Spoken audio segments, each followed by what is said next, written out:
Hello, welcome back. ഇന്ന് നമ്മൾ കെമിസ്ട്രിയിലെ acids bases salt എന്ന് പറയുന്ന ചാപ്റ്ററിലെ ക്വസ്റ്റ്യൻ ആൻസേഴ്സ് ആട്ടോ ഡിസ്കസ് ചെയ്യാൻ പോകുന്നത്. ലെറ്റ്സ് അസസ് എന്ന് പറഞ്ഞിട്ട് ചാപ്റ്ററിൻ്റെ എൻഡിൽ കൊടുത്തിട്ടില്ലേ. അപ്പോൾ നമുക്ക് തുടങ്ങിയാലോ.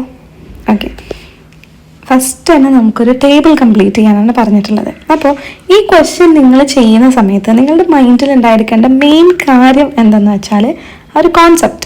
ആസിഡ്സ് ബ്ലൂ ലിറ്റ്മസിനെ റെഡ് കളറാക്കും.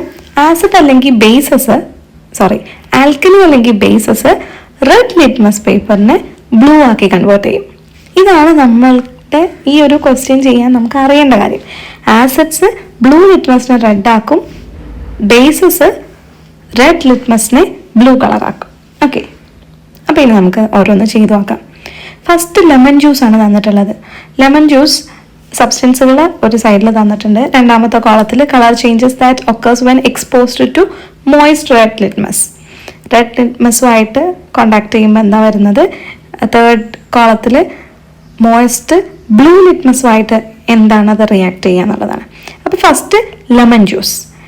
ലെമൺ ജ്യൂസ് റെഡ് ലിറ്റ്മസിന് പ്രത്യേകിച്ച് മാറ്റമൊന്നും വരുത്തിയില്ല, ബ്ലൂ ലിറ്റ്മസിനെ റെഡാക്കി മാറ്റി.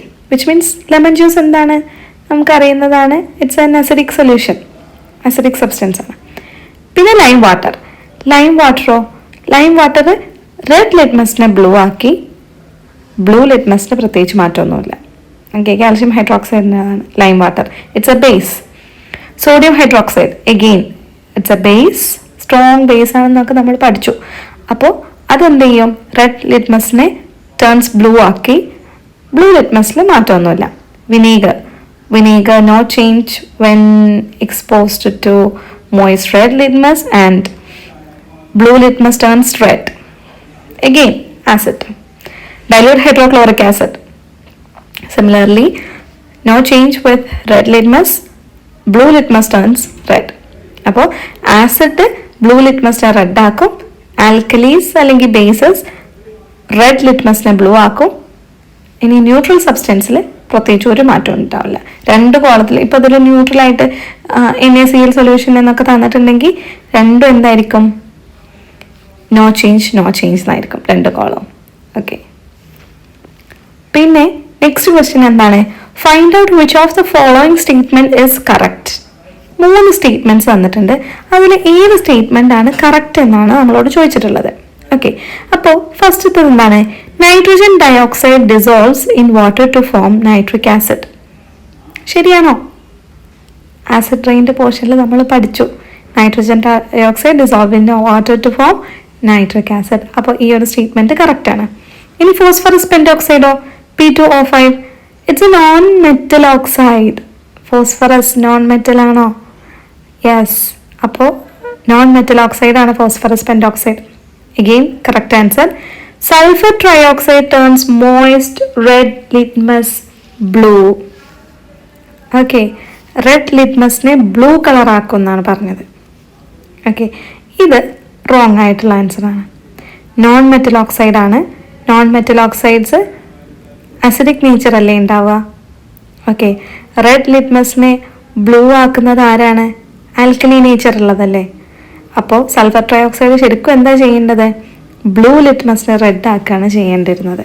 Because non metal oxides acidic നേച്ചറാണ്. Okay, then third question. Explain any 2 cases where the importance of neutralisation reaction used in daily life. നമ്മുടെ ഡെയിലി ലൈഫിൽ ന്യൂട്രലൈസേഷൻ റിയാക്ഷൻ്റെ importance. അപ്പോൾ അതിലൊരു 2 പോയിന്റ് നമുക്ക് എഴുതാം. 2 മാർക്ക് ക്വസ്റ്റ്യൻ ഒക്കെ ആയിട്ടാവും അത് കൂടുതലും വരാം. So first one, reducing acidity in stomach. നമുക്കറിയാം നമ്മുടെ സ്റ്റൊമക്കിൽ ഹൈഡ്രോക്ലോറിക് ആസിഡ് അത്യാവശ്യം നല്ല വീര്യം കൂടിയ ആസിഡാണ്. അപ്പോൾ അത് നമ്മളുടെ സ്റ്റൊമക്കിൽ ഉണ്ടാവുന്നുണ്ട്.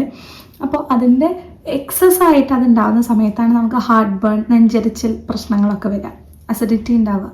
സോ ഈ അൻറ്റാസിഡ്, മിൽക്ക് ഓഫ് മാഗ്നീഷ്യ ഒരു ബേസ് സൊല്യൂഷനാണ്. Magnesium hydroxide it's a base solution. ഈ ബേസ് സൊല്യൂഷനെ അൻറ്റാസിഡ് ആയിട്ട് നമ്മൾ യൂസ് ചെയ്യും. ഇതെന്താ ചെയ്യുക? നമ്മുടെ സ്റ്റൊമക്കിൽ പോയിട്ട് അവിടെ ന്യൂട്രലൈസേഷൻ റിയാക്ഷൻ നടത്തും. എന്നിട്ട് എക്സസ് ആയിട്ടുള്ള ആസിഡും ഒക്കെ ആയിട്ട് അത് ന്യൂട്രലൈസ് ചെയ്തിട്ട് നമുക്ക് ആ ഒരു ഹാർട്ട് ബേണും പ്രോബ്ലംസൊക്കെ കുറച്ച് തരും. അതേപോലെ അസിഡിക് സോയിലിനെ ട്രീറ്റ് ചെയ്യും. Treating acidic soil.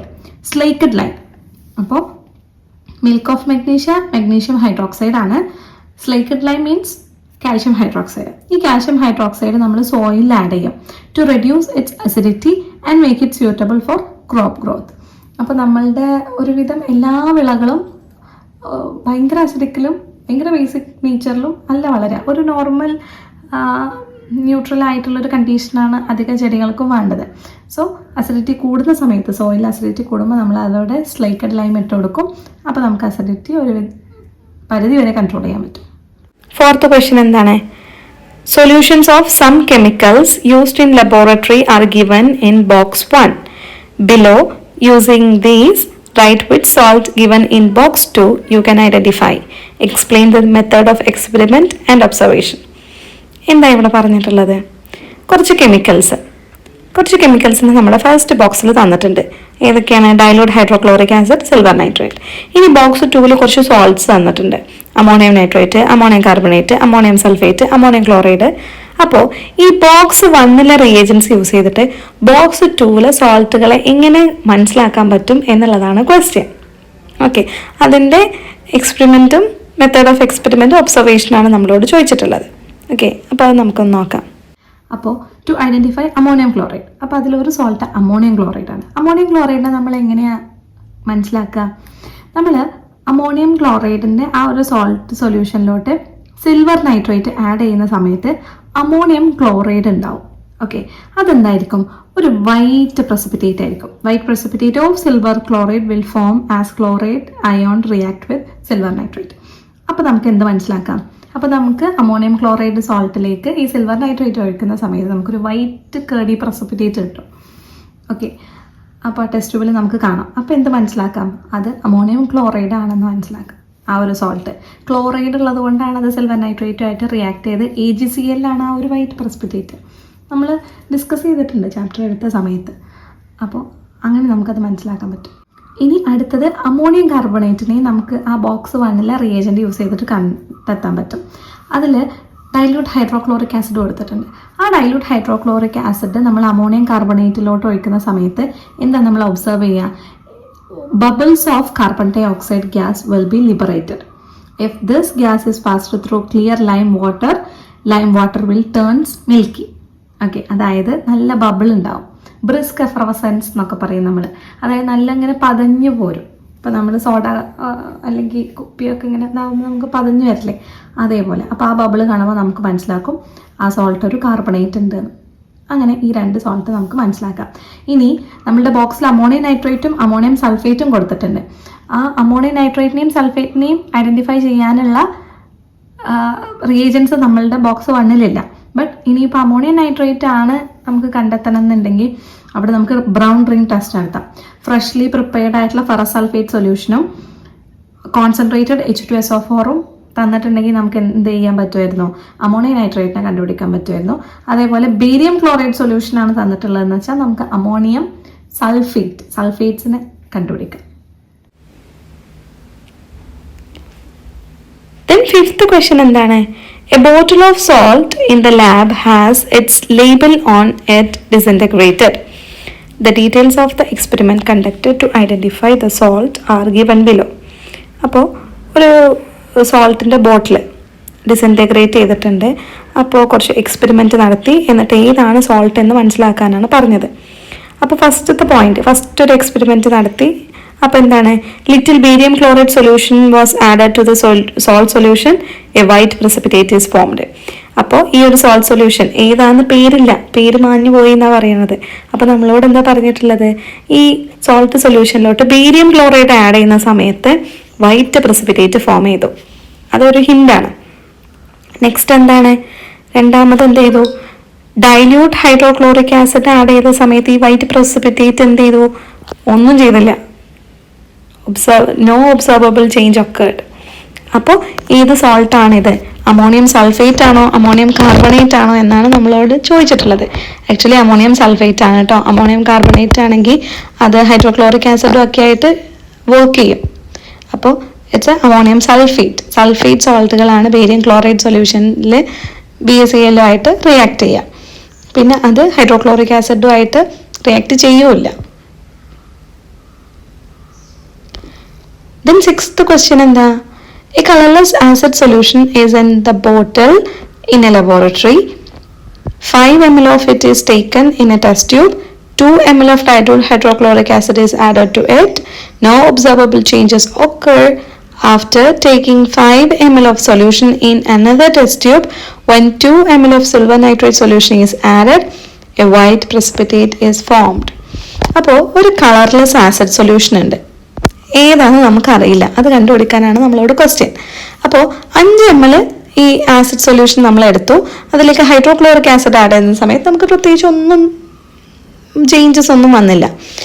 വീണ്ടും 5 ml സൊല്യൂഷൻ എടുത്തിട്ട് നമ്മൾ അതിലേക്ക് 2 ml സിൽവർ നൈട്രേറ്റ് ആഡ് ചെയ്യുന്ന സമയത്ത് നമുക്ക് വൈറ്റ് പ്രസിപ്പിറ്റേറ്റ് വന്നു.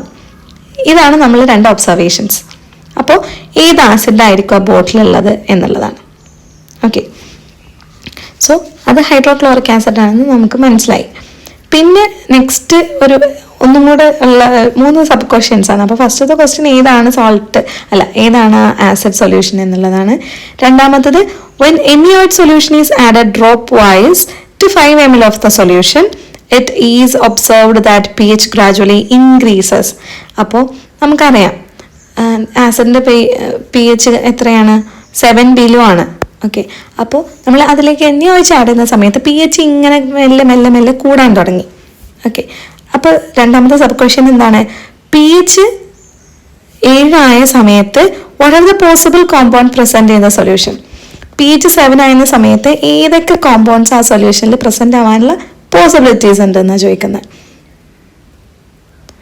Then third question, write the chemical equation for the reaction between NaOH and the acid solution. Okay, അപ്പോൾ ഇത്രയാണ് ആ ക്വസ്റ്റ്യൻ. ഇനി അതിൻ്റെ ആൻസർ നോക്കാം. 6th ക്വസ്റ്റ്യനിൽ പറയുമ്പോൾ ഫസ്റ്റ് നമുക്ക് എന്താണ് ആ ആസിഡ് ഏതാണെന്ന് നമുക്ക് മനസ്സിലാക്കാൻ പറ്റും. That is hydrochloric acid, HCl ആണ് കേട്ടോ. HCl ആണ് ആ ഗ്യാസ്. അതെങ്ങനെയാണ് നമുക്ക് മനസ്സിലായത്? AgNO3 സൊല്യൂഷൻ അതിലേക്ക് ആഡ് ചെയ്യുന്ന സമയത്ത് നമുക്ക് വൈറ്റ് പ്രസിപ്പിറ്റേറ്റ് ഉണ്ടായി. അപ്പോൾ ആ ഒരു കളർലെസ് സൊല്യൂഷൻ ഈസ് കളർലെസ്. ആ ഒരു ആസിഡ് ഏതാണ്? HCl ആണ് നമുക്ക് മനസ്സിലാക്കാൻ പറ്റും. അതുപോലെ തന്നെ ആ ഒരു ന്യൂട്രലായ സമയത്ത് pH 7 ആയ സമയത്ത് ഉണ്ടായ സോൾട്ട് ന്യൂട്രലൈസേഷൻ റിയാക്ഷനാണ് അവിടെ നടന്നത്. ആ ഉണ്ടായ കോമ്പൗണ്ട് NaCl-ഉം വാട്ടറുമാണ്. ഓക്കെ, അപ്പോൾ ആസിഡ് HCl-ഉം NaOH ബേസ് ആണല്ലോ, ആ ബേസും കൂടെ റിയാക്ട് ചെയ്ത ഒരു ന്യൂട്രലൈസേഷൻ റിയാക്ഷനാണ് നടന്നത്. അങ്ങനെ pH 7 എത്തി. അപ്പോൾ ആ സൊല്യൂഷൻ ന്യൂട്രലാണ്. അപ്പോൾ അവിടെ ഉണ്ടായ ആസിഡും ബേസും കംപ്ലീറ്റ്ലി റിയാക്ട് ചെയ്ത് കഴിഞ്ഞു, സോൾട്ടും വാട്ടറും ഉണ്ടായി. അതിൻ്റെ equation HCl + NaOH gives NaCl + H2O. ഇത്രയാണ് നമ്മളുടെ questions. Hope you guys understood, and if you have any doubt just comment below. Okay, thank U.